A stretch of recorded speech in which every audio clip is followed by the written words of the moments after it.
J'ai la vie de Dieu en moi. J'ai la vie de Dieu en moi. J'ai son esprit, sa nature et sa capacité. J'ai la vie de Dieu. Est-ce que tu peux chanter avec moi? C'est une confession qui libère la vie. Oh, j'ai la vie de Dieu en moi. J'ai son esprit, sa nature et sa capacité. Oh, j'ai la vie de Dieu. Oh, j'ai la vie de Dieu. Oui, j'ai la vie.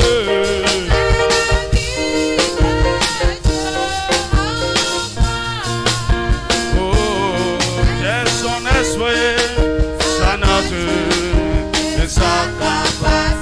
Je la veux, je la veux. Oh, je la veux.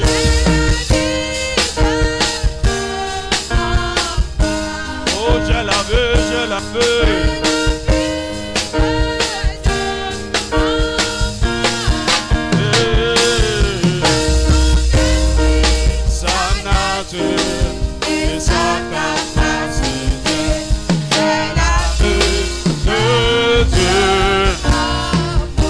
Acclame le Seigneur.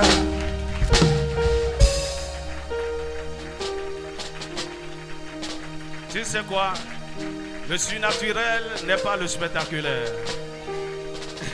Là où Dieu fait de grandes choses, c'est dans la plus grande simplicité, dans la plus grande douceur. Acclame le Seigneur parce que quelque chose d'étrange, d'extraordinaire s'est passé, c'est passé. Oh, lève tes mains, lève tes mains. Dis merci pour ce toucher, Seigneur. Merci pour ce toucher, Seigneur. C'est un toucher de réconfort. C'est un toucher de la vie. Tu sais, parfois, en tant que père ou mère, tout ce dont vous avez besoin, c'est de serrer vos enfants dans vos bras, de les toucher. Ça communique quelque chose. Seigneur, merci pour ton toucher ce matin. Merci pour ton toucher ce matin. Merci que tu te brasses katadaba. Ne brache que tu te brasses kata. Ne brache que tu te bakadaba. Ne brache que tu te bakada. Le Seigneur vient de répondre à une prière que quelqu'un faisait depuis 3 ans. Merci.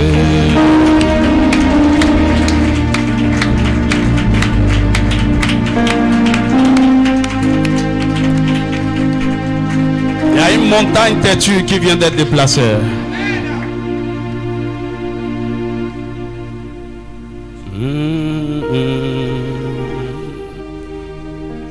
Je prophétise à la vie de quelqu'un. Au cours de cette semaine, tu vas pleurer de joie. Oh oui, tu vas pleurer de joie.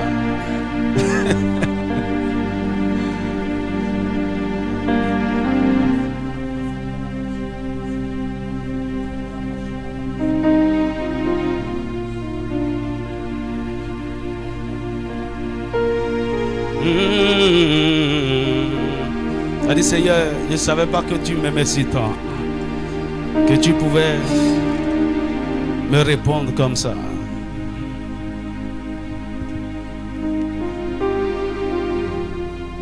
Oh, see how far you brought me.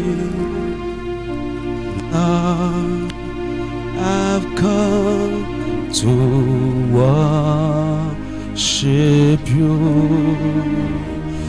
See how far you brought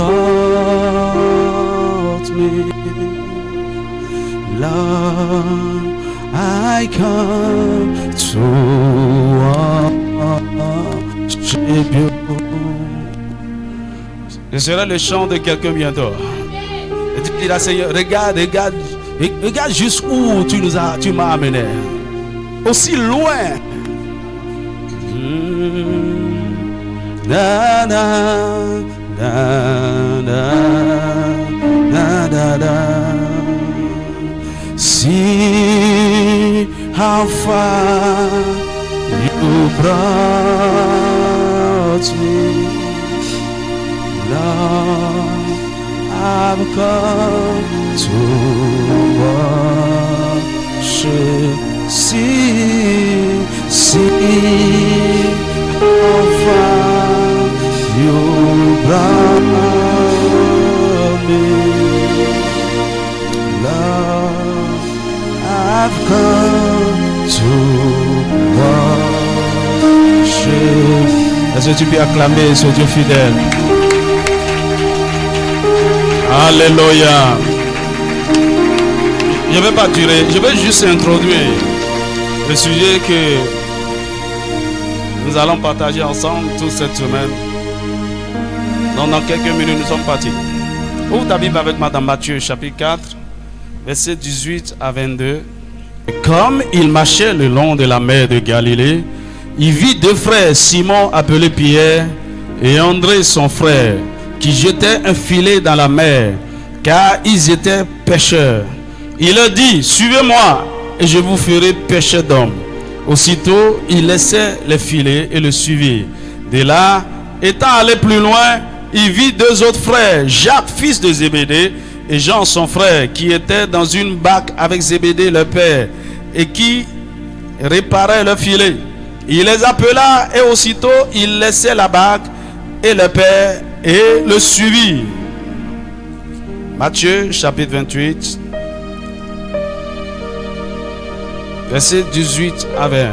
Jésus s'étant approché, leur parla ainsi. Tout pouvoir m'a été donné dans le ciel et sur la terre. Allez, faites de toutes les nations des disciples, les baptisant au nom du Père, du Fils et du Saint-Esprit. Et enseignez-leur à observer tout ce que je vous ai prescrit. Et voici, je suis avec vous tous les jours jusqu'à la fin du monde. Que Dieu bénisse sa parole ce matin. Dis-moi Amen. Alléluia. Est-ce qu'on est ensemble? Acclame encore le Seigneur. Va te sentir.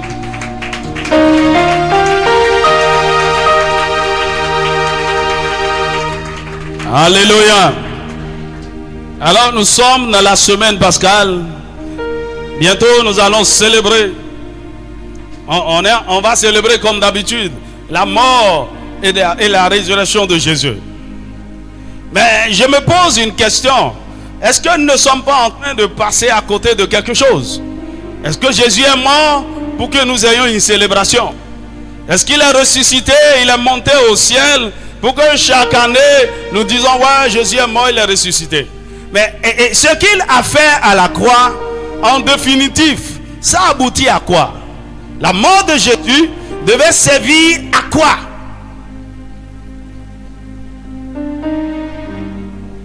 Nous allons nous poser quelques questions aujourd'hui.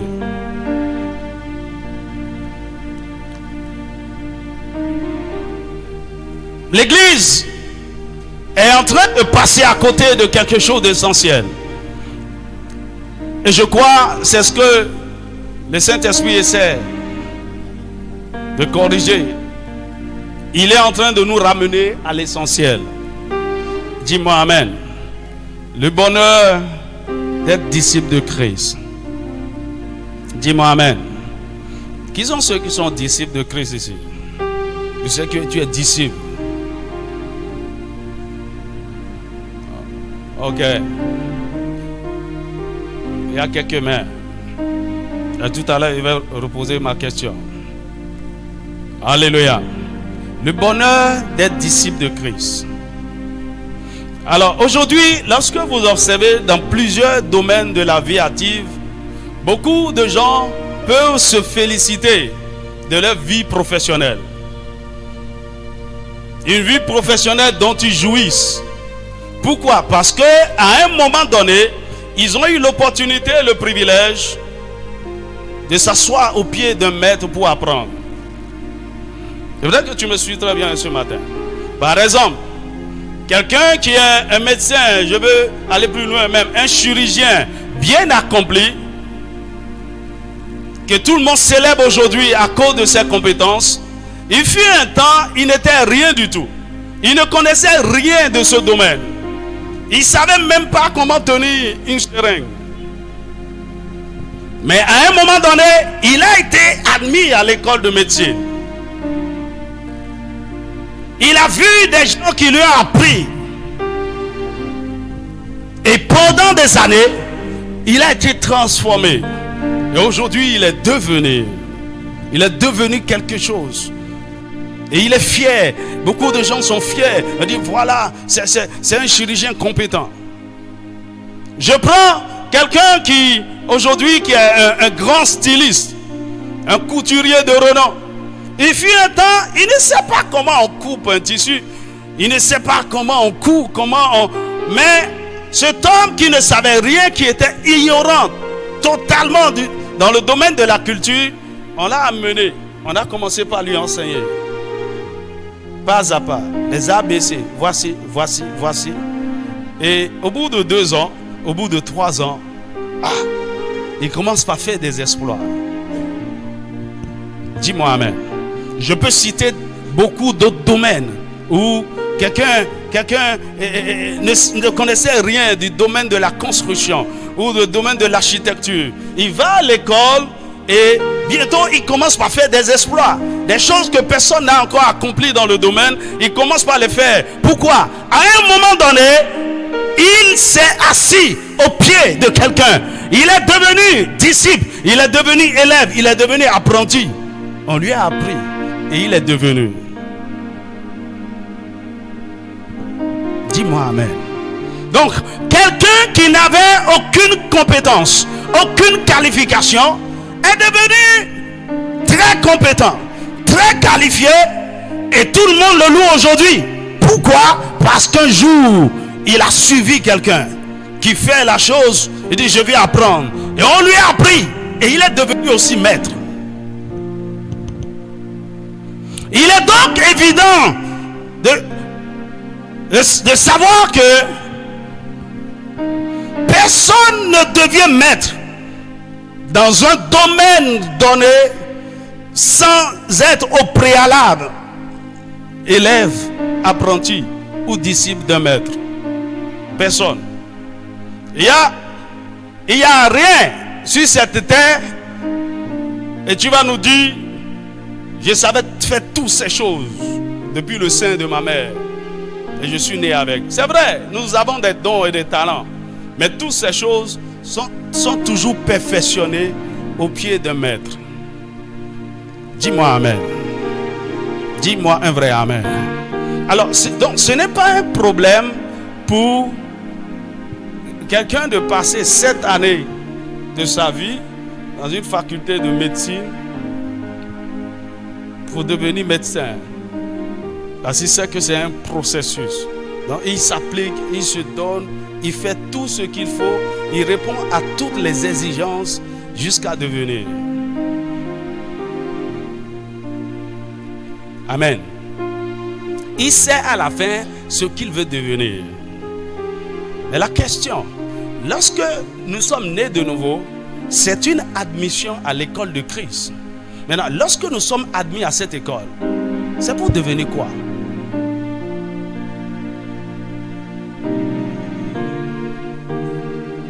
Tu es devenu chrétien, enfant de Dieu, c'est pour devenir quoi? Quelle est la finalité? On sait qu'au bout de 7 ans, au bout de 5 ans, au bout de 4 ans, au bout de 3 ans, je vais devenir ceci. Maintenant, nous venons au Seigneur, c'est pour devenir quoi? La plupart d'entre nous, nous ne savons pas. Nous venons seulement. Ah ouais, c'est l'église, il faut aller à l'église, il faut adorer Dieu, il faut. Et nous passons beaucoup d'années. Je ne veux pas dire que nous perdons ces années, mais en fait, vu que nous ne savons pas là où nous allons, cela ne nous apporte rien. Alors, durant son ministère terrestre, Jésus a choisi et formé des disciples. Et nous pouvons voir ça dans Matthieu chapitre 4, versets 18 à 22, le texte que nous avons lu tout à l'heure. Dans Luc chapitre 5, versets 1 à 11. Jean chapitre 1, versets 35 à 31. Il y en a d'autres. Mais arrêtons-nous à ces quelques exemples. Donc, pendant son ministère terrestre, il a choisi des gens. Comme nous l'avons vu, comme il a fait avec Pierre et Jean. Suivez-moi, suivez-moi, suivez-moi. Les gens le suivaient. Et vous allez constater qu'à un moment donné, Jésus avait beaucoup de disciples. Et parmi ces nombreux disciples, il a choisi 12 pour les établir comme apôtres. Dis-moi amen.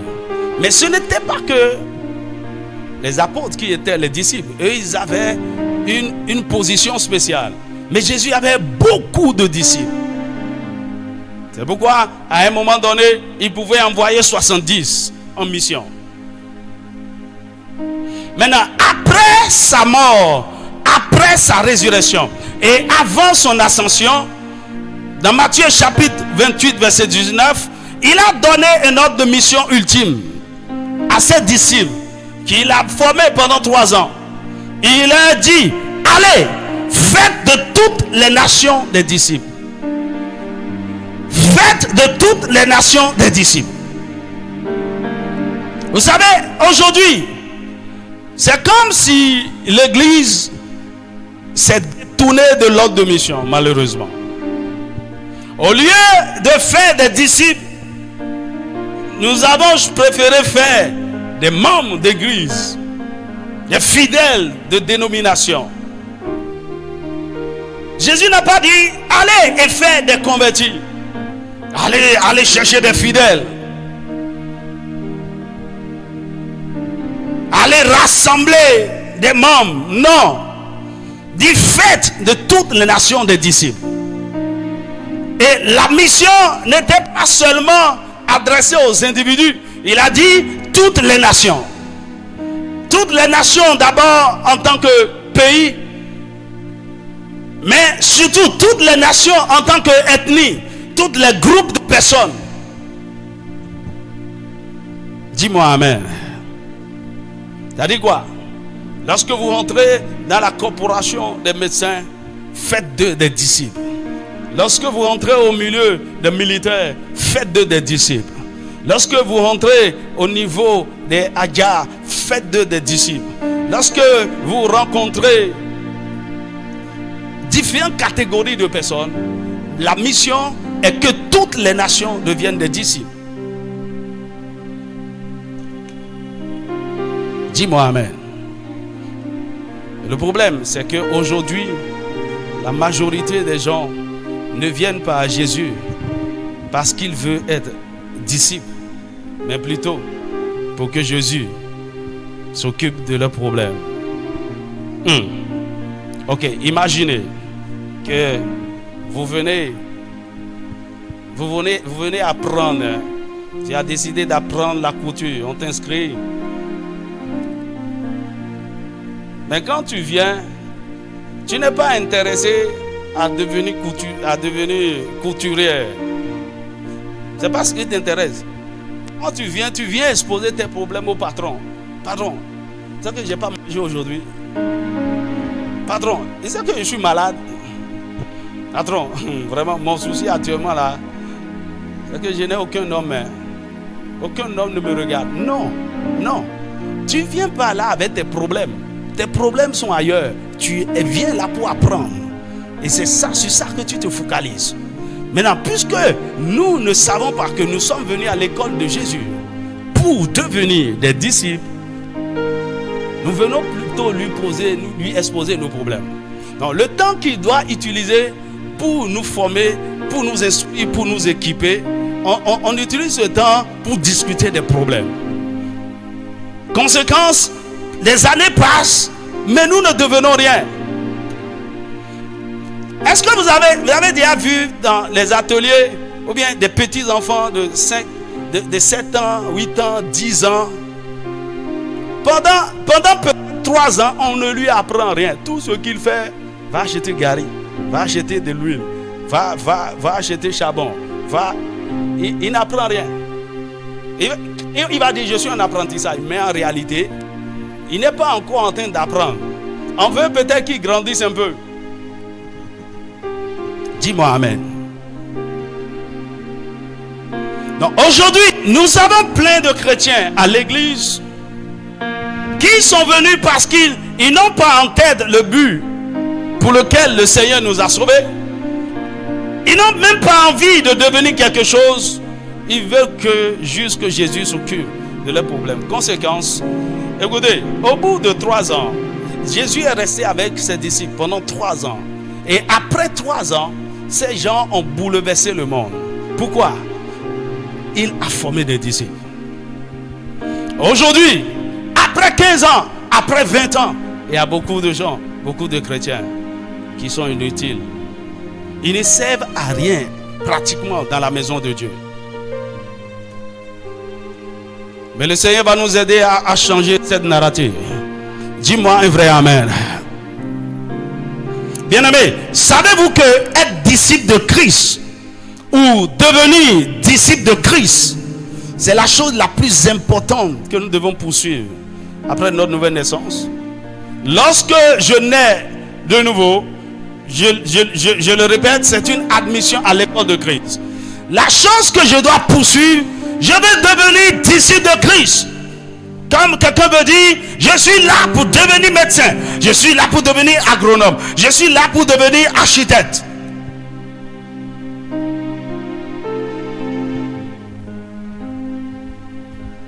Dis-moi amen. Lorsque Jésus a appelé ses disciples, ses premiers disciples, il leur a annoncé ses intentions. Il dit, suivez-moi et je vous ferai pécheurs d'hommes.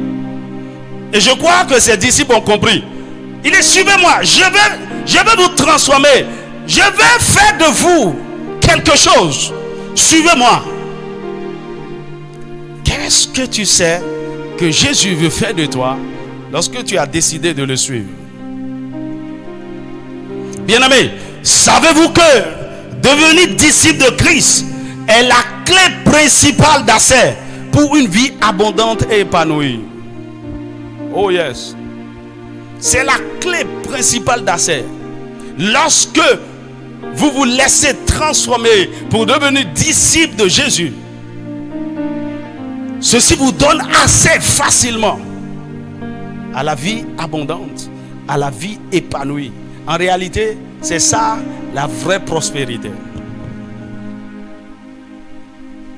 Devenir disciple de Christ, c'est le chemin le plus rapide pour accomplir sa destinée. Nous avons tous un but à accomplir. Un but pour lequel le Seigneur nous a engendrés sur la terre. Une destinée à accomplir. Mais quiconque sait qu'il a une destinée accomplie doit devenir d'abord un disciple. Parce que l'accomplissement de la destinée fait de vous un leader. Or, ce qui qualifie le vrai leader, c'est parce qu'il a été disciple. Dis-moi amen. Est-ce que vous savez que le chemin le plus court et rapide pour posséder nos possessions, pour être transformé, c'est le disciple-là. C'est le moyen le plus efficace. Devenir disciple, chercher à être disciple, c'est le moyen le plus efficace pour être transformé et pour posséder nos possessions. Quand vous le savez, nous avons un héritage. Il y a une terre promise que chacun d'entre nous devons posséder. Mais ce qui nous qualifie pour posséder cette terre promise, c'est la transformation que nous avons suivie en suivant le processus de formation des disciples.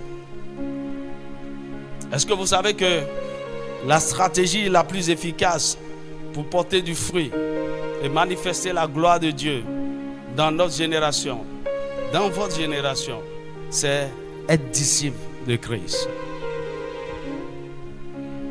Écoutez, quand on parle de ce terme, je sais, il y a beaucoup de gens, ils sont même déjà découragés. Ils ne veulent pas devenir disciples de... Je suis en train de dire, en fait, c'est un bonheur, mais que nous ignorons. Dis-moi amen. C'est un bonheur que nous ignorons. Le fait d'apprendre, de nous soumettre à une discipline pendant un temps pour devenir disciple de Jésus, c'est un bonheur. C'est la chose principale que je voudrais que tu gardes à l'esprit. Parce que nous allons parler après des conditions qu'il faut pour être disciple, les qualifications du disciple, le chemin pour être disciple. Tu vas dire, ce truc là c'est compliqué. Aucune formation, aucun processus de formation n'est facile. Mais parce que nous savons ce que ça va nous apporter, là où ça va nous amener à la fin, suivre le processus n'a été jamais un problème. Dis-moi amen. C'est pourquoi quelqu'un pouvait être prêt à dire tu veux devenir médecin, c'est 7 ans, c'est quoi? 7 ans, c'est quoi? Ce n'est rien du tout. Ok? Et il finit 7 ans et il dit je veux me spécialiser. 4 ans encore ou 5 ans encore. Ce n'est pas un problème. Parce qu'il sait qu'à la fin, ce qu'il va devenir va lui apporter du bonheur. Est-ce que quelqu'un me suit? Maintenant, avant d'aller plus loin, il est important que nous comprenions quelques thèmes ou quelques concepts comme disciple, comme disciple. Alors, vous allez entendre parler de disciple ou bien de discipule. Bon, c'est la même chose. Alors, le disciple est un processus que subit un chrétien qui, de son propre gré, a soumis sa vie au Seigneur Jésus-Christ. C'est un processus que subit un chrétien qui, de son propre gré, mon ami, ce n'est pas quelque chose qui vient... si Dieu veut faire de moi un disciple, il va faire de moi un disciple. C'est une décision que vous prenez. Quand Jésus dit, suis-moi, tu peux dire non. Amen. Les gens ont décidé volontairement de suivre Jésus. C'est une décision que vous prenez. Vous savez, dans la vie du chrétien, ce qui fait la différence, c'est quoi? Jésus doit être deux choses pour nous. Premièrement, il doit être le sauveur. Donc, celui qui nous délivre du péché et de la mort. Mais, deuxièmement, il doit être le Seigneur. Donc, celui à qui nous nous soumettons, celui qui est devenu notre maître, notre propriétaire, celui qui a le droit de mort et de vie sur nous. Dis-moi amen. Maintenant, ce processus consiste à rendre le chrétien semblable à Jésus. Notez ça bien. Ce processus de disciple-là consiste à rendre le chrétien semblable à Jésus. Comment? En l'exposant à une série d'expériences, à une série d'activités, à des mesures disciplinaires qui lui sont administrées par le Seigneur lui-même. Donc, il a décidé de suivre Jésus. Il sera exposé à certaines expériences. Il sera exposé à certaines mesures disciplinaires. Il sera exposé à certaines activités. Jésus pouvait dire à ses disciples à un moment donné, allez dans telle ville, prêchez le royaume, guérissez les malades, chassez les démons, ressuscitez des morts. Ça, c'est des activités. À un moment donné, ils ont Ils ont expérimenté une tempête sur la mer. Et Jésus a calmé la tempête. Ce sont des expériences. Ils étaient face à une foule qui était affamée. Jésus devant eux a multiplié le pain. Ils ont suivi Jésus. Ils ont dormi avec lui. Ils ont traversé des montagnes. Ils ont traversé des villages, des campagnes. Jésus a ressuscité des morts devant eux. Toutes sortes d'expériences. Toutes ces choses que Jésus faisait n'avaient qu'un seul but: former des disciples. Est-ce que quelqu'un me suit? Alors, le but fondamental de Dieu dans le discipulat est de rendre chaque enfant de Dieu semblable à l'image de notre Seigneur Jésus-Christ. Romains chapitre 8, verset 29.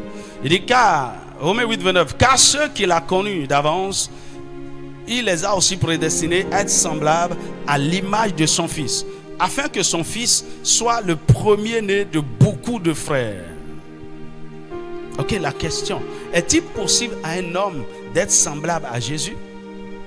On peut comprendre au moment où il était encore sur la terre, les gens le voyaient et ils le suivaient. Maintenant qu'il n'est plus ici, il est monté au ciel. Comment suivre quelqu'un qu'on ne voit pas? Et comment peut-on devenir comme quelqu'un qu'on ne voit pas? Mon ami, il est possible aujourd'hui de devenir semblable à Jésus par le processus du discipulat. Donc, être semblable à Jésus est le but ultime pour lequel Dieu nous a sauvés.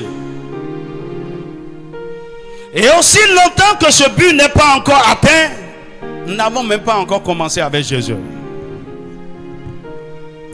Est-ce que quelqu'un me suit?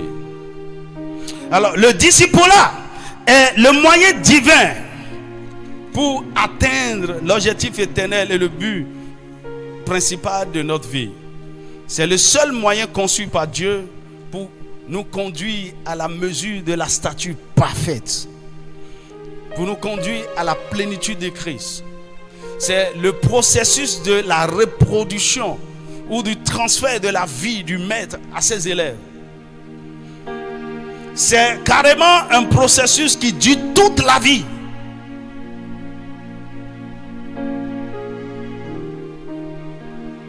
Dis-moi amen. Donc, que personne ne dise: oh, je suis déjà devenu disciple accompli. Nous sommes tous des disciples en devenir. Chacun a différents niveaux de croissance et de maturité. Dis-moi amen.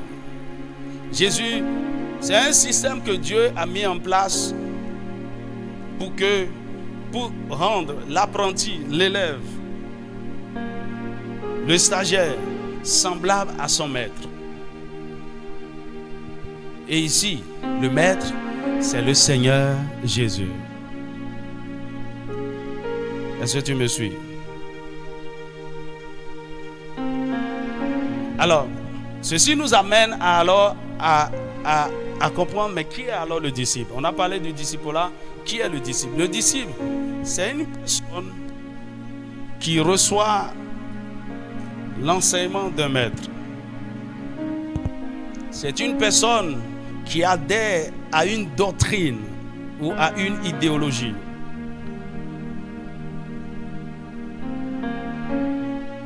C'est une personne qui se soumet à une école de pensée.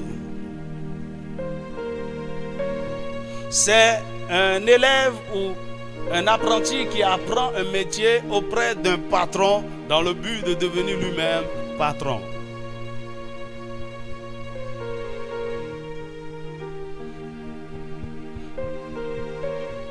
Mais selon les paroles de Jésus, le disciple, c'est celui qui renonce à lui-même, se charge de sa croix et suit Jésus. Selon Matthieu chapitre 16, verset 24.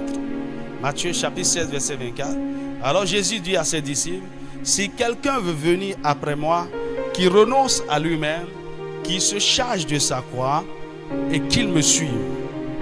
Donc, le disciple, c'est celui qui renonce à lui-même, qui se charge de sa croix et qui suit Jésus. Mais en pratique, qu'est-ce que ça veut dire? Renoncer à soi-même, porter sa croix, suivre Jésus. Le Saint-Esprit nous aidera à voir ces choses. C'est ça le chemin du disciple-là. Ailleurs, nous pouvons aussi dire, selon Matthieu chapitre 28, verset 19 à 20, lorsque Jésus a dit au verset 19, il dit, allez faites de toutes les nations des disciples. Au verset 20, il dit, et enseignez-leur à observer tout ce que je vous ai prescrit.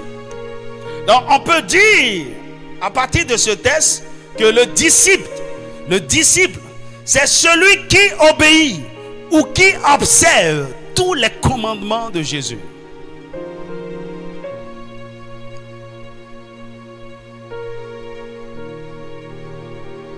Celui qui observe. Donc, avant d'observer, avant de pratiquer, avant d'obéir aux commandements, il faut naturellement les connaître. Je me rappelle, il y a une formation à Accra en 2017.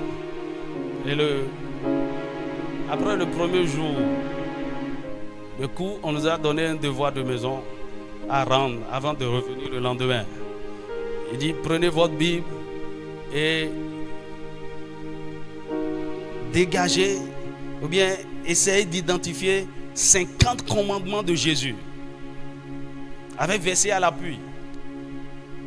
Maintenant, est-ce que vous savez qu'il y a plus d'une centaine de commandements de Jésus dans le Nouveau Testament, des commandements que Jésus a donnés que ses disciples doivent suivre.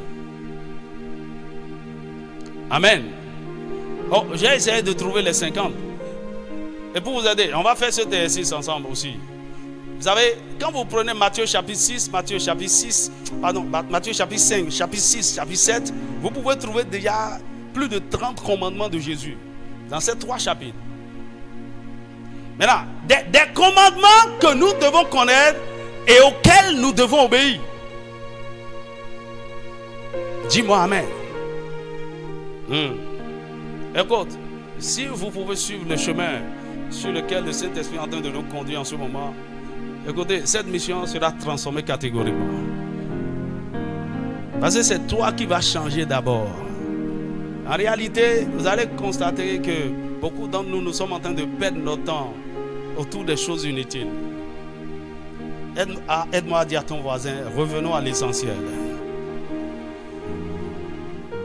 Seigneur, bénis-moi. Seigneur, élève-moi. Seigneur, je veux me marier. Mon ami, il y a une seule chose qui résout tous ces problèmes. Deviens disciple de Christ. Dis-moi Amen. Il faut observer ses commandements. C'est celui qui connaît et qui observe ses commandements. Une autre définition du disciple dans Matthieu chapitre 7, versets 21 à 23. Il dit, vous m'appelez Seigneur, Seigneur, et vous ne faites pas ce que je vous commande. Le disciple, c'est celui qui a fait de Jésus son Seigneur. Le Seigneur, c'est le propriétaire. C'est celui qui vous commande. Donc, devant le Seigneur, vous êtes l'esclave. Vous êtes le serviteur. Et devant le Seigneur, l'esclave, le serviteur ne pose pas de questions. Il obéit tout simplement. Donc quand je dis il est mon Seigneur, ça change tout. Je suis en train de dire, j'obéis à tout ce qu'il me commande. Dis-moi Amen. Dis-moi Amen. Maintenant, la question, pourquoi devenir disciple? En réalité, on a déjà la réponse, mais de façon spécifique, on va montrer certaines raisons pour lesquelles il est important de devenir disciple. Et je veux parler d'une de ces raisons et nous allons terminer pour aujourd'hui. Pourquoi devenir disciple? La première raison, c'est que Dieu n'utilise que des hommes qu'il a formés. Dieu n'utilise que des hommes qu'il a formés.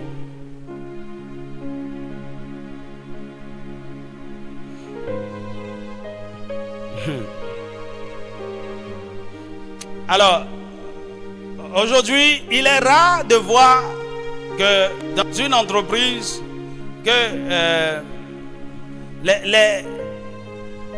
on recrute des employés qui n'ont aucune qualification et on les forme d'abord pour les tâches qu'ils doivent accomplir. Il y a des entreprises qui font ça, mais c'est rare. Mais dans la plupart du temps, il y a des entreprises qui veulent gagner du temps.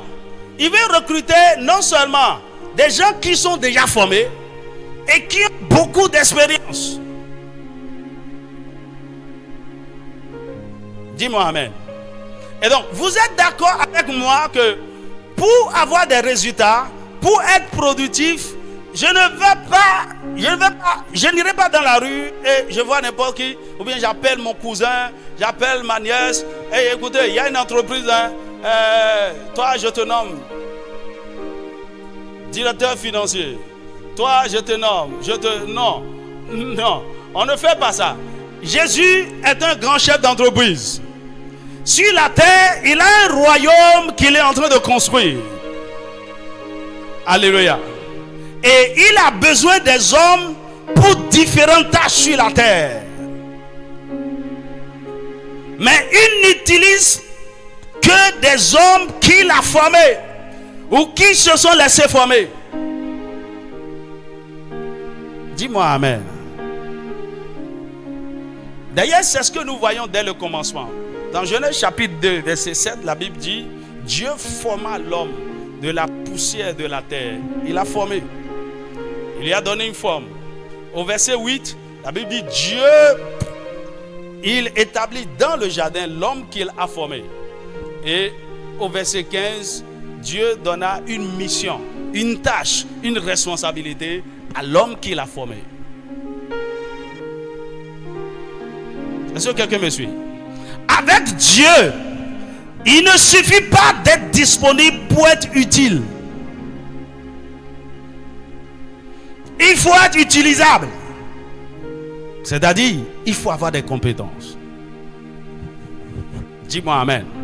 C'est pourquoi, ailleurs, puisqu'on n'est pas sûr de vos compétences, de vos qualités, on vous dit, vous avez 3 mois d'essai. On va vous observer. Si c'est concluant, les 3 mois d'essai, maintenant, on va vous signer un contrat proprement dit. Donc, ce n'est pas parce que vous êtes disponible qu'on peut vous utiliser, on peut vous employer.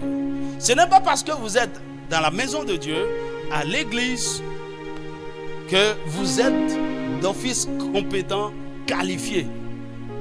Il n'y a que ceux qui ont accepté d'être disciples de Jésus, qui ont accepté d'être formés, qui acquièrent dans le temps des expériences, des compétences. Et ceux-là, Dieu peut les utiliser. Maintenant, le problème, c'est quoi? Beaucoup de gens ne viennent pas aussi au Seigneur pour que Dieu les utilise. Qui veut que Dieu l'utilise ici? Vraiment. Hello. Tiens, beaucoup de gens ont levé la main. C'est une façon de parler, quoi. Dieu utilise. Mais en réalité, ça n'a été jamais ta préoccupation. Parce que tout ce que tu fais montre que tu n'as jamais voulu que Dieu t'utilise. Tu veux plutôt que César t'utilise. Est-ce que tu me suis? Parce que tout ce que tu as fait comme formation, ça ne te prépare pas pour que Dieu t'utilise. Tu es en train de faire ton master pour travailler chez César. Dis-moi amen. Et il y a des gens, ils ne veulent même pas que Dieu les appelle et les confie des tâches. Non, ils prient contre ça. Mais en réalité, c'est la raison justement pour laquelle nous avons été créés, nous avons été sauvés, nous avons été créés par lui et pour lui. Dis-moi amen.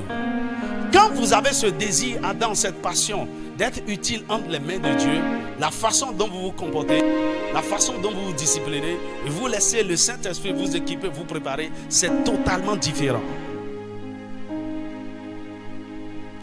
Dis-moi amen. Alors, c'est vrai que Dieu ne choisit pas généralement des hommes compétents au départ. La Bible nous dit qu'il choisit des choses folles, faibles, viles. Mais avant de les utiliser, il prend soin de les former, de les équiper, de les rendre compétents par le processus du discipulat. Lisons un texte dans Marc chapitre 3, verset 13 à 15. Marc chapitre 3, verset 13 à 15. Il monta ensuite sur la montagne, il appela ceux qu'il voulut et il vint auprès de lui. Il en établit 12 pour les avoir avec lui et pour les envoyer prêcher avec le pouvoir de chasser les démons. Dis-moi amen. Alors, lorsque Jésus a choisi les 12, il ne les a pas envoyés aussitôt. La Bible dit, il les a établis pour les avoir avec lui. Alors, c'est au moment où ils étaient avec Jésus qu'il a pris le soin de les équiper, de les former, de les transformer. Et au moment où ils étaient prêts, pendant qu'ils montaient au ciel, il leur a dit maintenant, allez. Dis-moi amen. Alors, même si au début de notre conversion, parfois, Dieu nous révèle son plan pour nous, ce qu'il veut faire avec nous, comme il a fait avec l'apôtre Paul. Lorsque vous lisez Actes chapitre 26, à chapitre 26, verset 13 à 19, quand la lumière a frappé l'apôtre Paul sur le chemin de Damas, le Saint-Esprit lui a parlé et lui a dit clairement ce que Dieu voulait l'utiliser pour faire comme tâche. Mais l'apôtre Paul n'est pas devenu apôtre là dès l'instant là même. L'apôtre Paul a été conduit, ou bien Jésus a conduit premièrement un disciple nommé Ananias vers Paul. Autrement dit, l'apôtre Paul a été soumis au discipulat avec Ananias. Après, il a eu pour mentor Barnabas. Il est resté longtemps dans l'église d'Antioche, a enseigné pendant des années. Et les historiens nous disent que depuis sa conversion et jusqu'au moment où le Saint-Esprit a dit mettez-moi à part Paul et Barnabas, il s'est écoulé au moins 13 ans. Dieu a pris du temps d'équiper son apôtre. Maintenant, il lui a dit va. Dis-moi amen. Dis-moi un vrai amen. Bien-aimé, Dieu n'utilise que des hommes qu'il a formés. La raison pour laquelle il y a très peu de gens qui font de grandes choses pour Dieu aujourd'hui, c'est parce qu'il y a très peu de disciples. Et Dieu a des besoins. Il est en train de chercher qui je vais envoyer, qui je vais utiliser pour faire ceci et cela. Mais il regarde, il n'y a pas de disciples. Ma prière est que bientôt, dans 2 ans, dans 3 ans, lorsque Dieu va regarder cette mission, il soit fier, il sera satisfait. Qu'il y ait beaucoup de gens qualifiés pour accomplir des tâches pour lui. Maintenant écoutez, selon comment vous vous laissez qualifier, vous vous laissez former, c'est en fonction de ça que Dieu peut vous utiliser. Ça dit quoi? On peut recevoir différentes formations et quelqu'un est utilisé juste pour des tâches élémentaires. Est-ce que quelqu'un me suit? Mais quelqu'un est vraiment très qualifié et Dieu l'utilise pour de grandes choses. Le désir, la passion de chacun. Seigneur, je vais être utilisé pour de grandes choses. Alors je suis prêt à payer le prix. C'est pour cette raison, quelqu'un a eu juste son BTS Et puis, il a commencé par travailler. Et un gars qui a trouvé un mais il est content. Ok?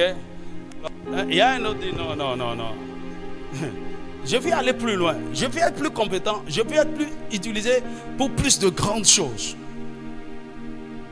Je vais me laisser former plus. C'est une affaire de décision. Dis-moi amen. Qu'est-ce que tu décides aujourd'hui? Il faudrait que tu fasses un bon choix. Et tu seras surpris de ce que le Seigneur peut faire avec toi. Dans le nom de Jésus. Dis-moi amen. Il y a le bonheur à être disciple de Jésus.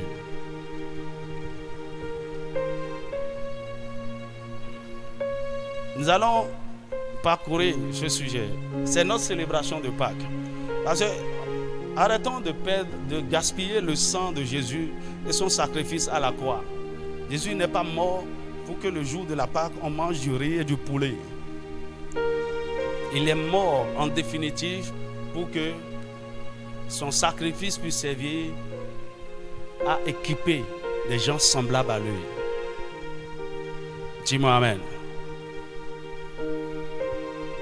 Incline ta tête là où tu es. Marche que te débrasse, que te débrasse. Débrasse, que te débrasse, que te débrasse.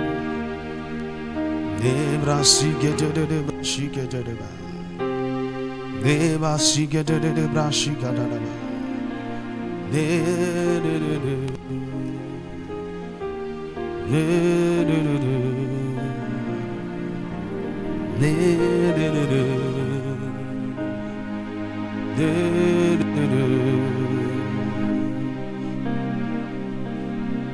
Seigneur, nous te bénissons, nous te rendons grâce.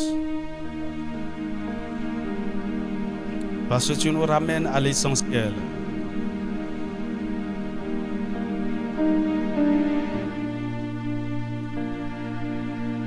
Parfois, nous nous préoccupons. Je ne vais pas dire de grandes choses, mais des choses non essentielles. En laissant ce qui est plus important. Seigneur, nous prions dans le nom de Jésus. Ma broche que te débrassi que te débrasse que te débrasse. Qu'est-ce que ça peut vous faire? Lorsque quelqu'un vient et dit, oh, on a besoin des gens pour faire, et puis vous êtes là, et on regarde et dit, ah, il n'y a personne. Non, il n'y a personne. Tu es là, il n'y a personne.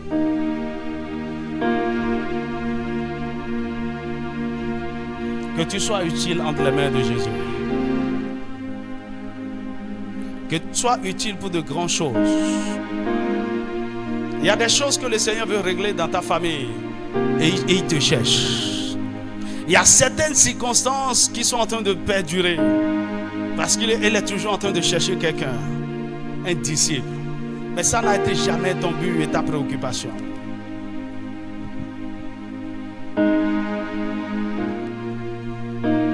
Dis Seigneur, ramène mon cœur à l'essentiel. Ramène mon cœur à l'essentiel, je t'en supplie. Ramène mon cœur à l'essentiel. Ramène mon cœur à l'essentiel. Ramène ton église à l'essentiel. Seigneur, nous sommes longtemps passés à côté.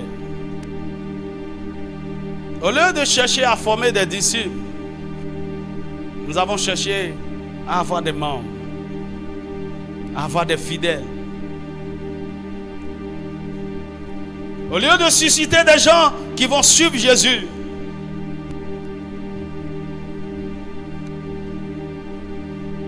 nous avons cherché des hommes qui peuvent nous suivre. Seigneur, nous retournons à toi. Nous retournons à toi.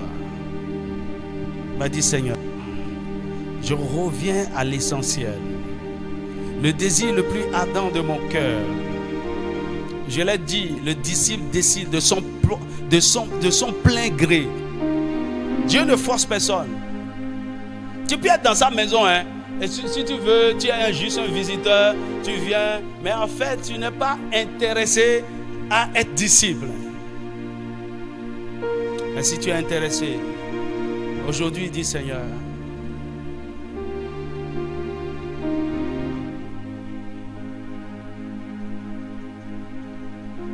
pardonne-moi pour toutes ces années que j'ai perdues.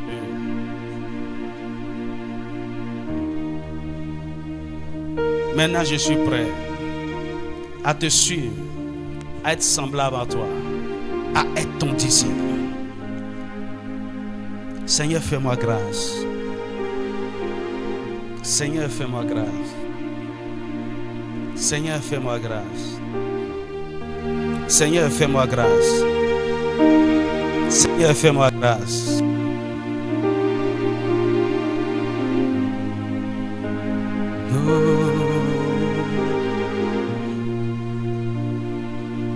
Seigneur, accorde-moi la grâce d'entreprendre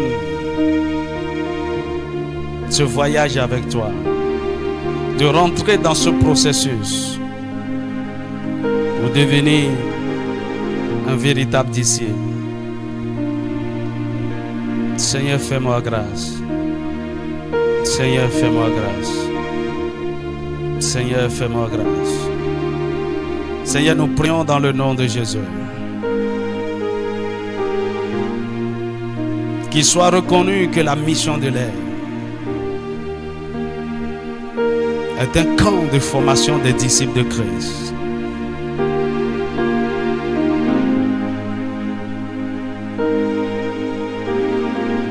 Des gens qui grandissent et qui marchent dans la ressemblance à Christ, qui ont le désir de ressembler à leur maître. Seigneur, nous voulons être comme toi. Nous voulons être semblables à toi.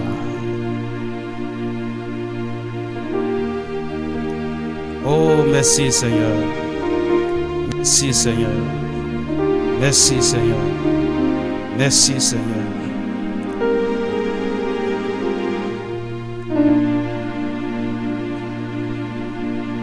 Aide-moi à saisir l'essentiel.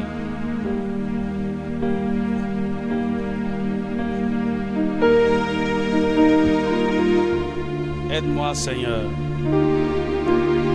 Aide-moi, Seigneur.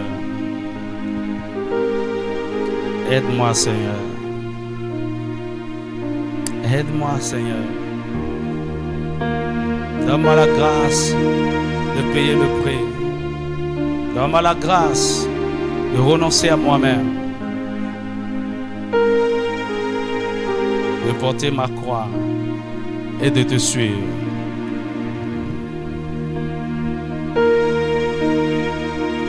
Seigneur, je m'abandonne. Je me lève totalement.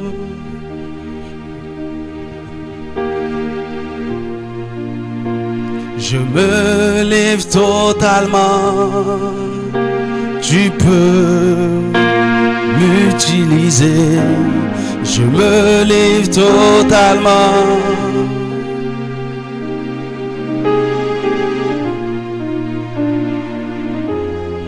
Je te donne le tout de moi.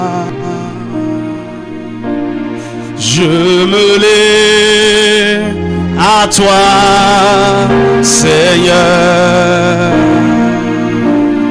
Je me donne le tout de moi. Je me lève à toi, Seigneur, sans rien retenir, sans rien retenir, sans rien retenir, sans rien retenir. Je me lève totalement.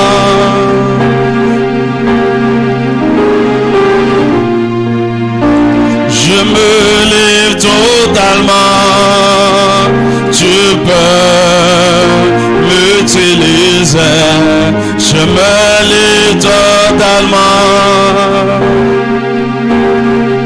Je me livre totalement. Tu peux m'utiliser, je me livre totalement.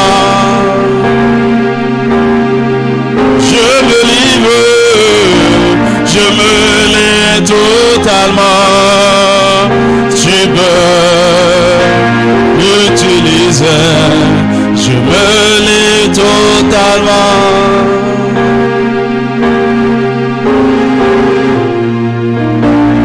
I give myself away so you can use me.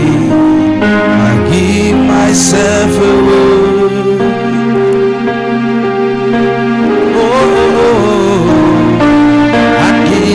Myself away so you can use me. I give myself away. Merci Seigneur. Merci Seigneur, je te rends grâce pour cette semaine de transformation.